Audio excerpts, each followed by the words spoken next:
आलसी बहू। यह कहानी राधिका नाम की एक बहू की है जो ससुराल में आते ही अपनी चालाकी से घर के कामों से बचने के लिए तरह तरह के बहाने बनाती है। लेकिन उसकी सास सुमित्रा देवी, जो एक अनुभवी और समझदार महिला हैं, उसकी हर चाल को समझती हैं और उसे सबक सिखाने का फैसला करती हैं। कहानी में कई ट्विस्ट, ताने, सस्पेंस और रोमांच भरे मोड़ हैं जो इसे बेहद दिलचस्प बना देंगे। गांव के प्रतिष्ठित चौधरी परिवार में शादी की धूम थी। घर के इकलौते बेटे अमित की शादी बड़े धूमधाम से हुई। नई बहू राधिका जब घर में आई तो सबने सोचा कि वह संस्कारी और समझदार होगी, लेकिन हकीकत इससे बिल्कुल अलग थी। सुहागरात के अगले ही दिन से राधिका का नखरे दिखाना शुरू हो गया। सुबह जब सब उठे तो देखा कि राधिका गहरी नींद में सो रही थी। सुमित्रा देवी ने ताना मारा, अरे हमारी बहू तो बड़ी भाग्यशाली निकली, पहली ही सुबह से राजरानी बनकर सो रही है।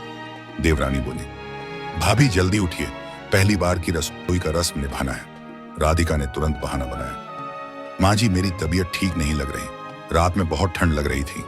सुमित्रा देवी मुस्कुराई और बोली, अरे वाह, हमारी बहू को तो ठंड लग गई, लेकिन उसके हाथ में मोबाइल पकड़ने की ताकत फिर भी बची है। सबके चेहरे पर मुस्कान आ गई, लेकिन किसी ने कुछ नहीं कहा। बहू की आलस भरी चालें और सास के ताने, धीरे धीरे राधिका की असली सच्चाई सबके सामने आने लगी। सुबह उठने में बहाने, किचन में जाने से बचने के तरीके, घर के छोटे बड़े कामों में हाथ न बंटाने की आदत, बहाने और सास के ताने।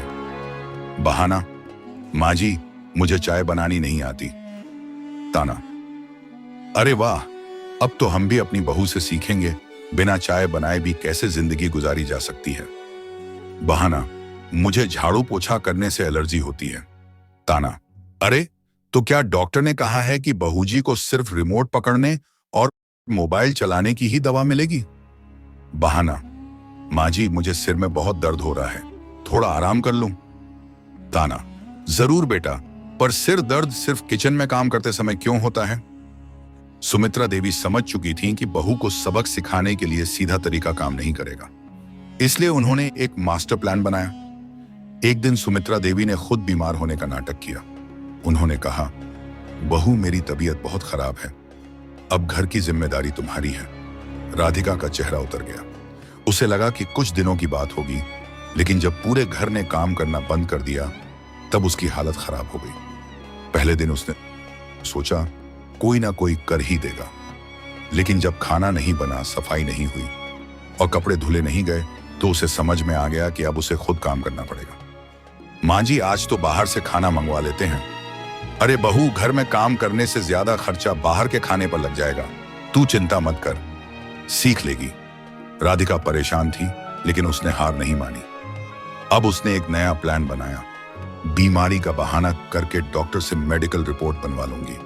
वह डॉक्टर के पास गई और कहा, डॉक्टर साहब मुझे बहुत कमजोरी लग रही है, घर का कोई भी काम नहीं कर पा रही। डॉक्टर समझ गए कि वह बहाने बना रही है। उन्होंने मजाक में कहा, बहू जी ये बीमारी सिर्फ किचन और घर के कामों के लिए ही क्यों होती है, शॉपिंग और मोबाइल चलाने के लिए नहीं। जब सुमित्रा देवी को यह पता चला तो उन्होंने एक और प्लान तैयार किया। सुमित्रा देवी ने गांव की एक पुरानी नौकरानी को बुलाया और उसे कहा कि वह रात में सफेद साड़ी पहनकर धीरे धीरे घर में चले।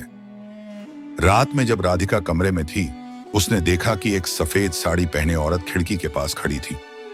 राधिका का दिल दहल गया। सुमित्रा देवी ने गंभीर आवाज में कहा, हाँ बेटा, हमारे घर की हर औरत ने मेहनत की है, इस घर की दीवारें भी मेहनत करने वालों को ही पसंद करती हैं।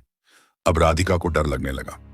दूसरे दिन उसने डर के कारण खुद किचन में जाकर खाना बनाया। धीरे धीरे वह खुद ही सुबह जल्दी उठने लगी, घर के काम करने लगी और अब कोई बहाने नहीं बना रही थी। कुछ महीनों बाद राधिका पूरी तरह बदल चुकी थी। अब वह घर की जिम्मेदारी संभालने लगी थी। एक दिन उसने सास के पैर छूकर कहा, माँ जी आपने जो सिखाया वह जिंदगी भर याद रहेगा। सुमित्रा देवी ने मुस्कुराते हुए कहा, अच्छा बहू, अब बताओ भूत की कहानी सच में डरावनी थी या नहीं? राधिका चौंक गई, मतलब वो सब आपका प्लान था? सास ने हंसते हुए कहा, बिल्कुल, पर तुझे मेहनती बनाने के लिए यह जरूरी था। काम से बचने के लिए कितने भी बहाने बनाए जाएं, सच्चाई एक दिन सामने आ ही जाती है। जो मेहनत नहीं करता उसका जीवन कठिन हो जाता है।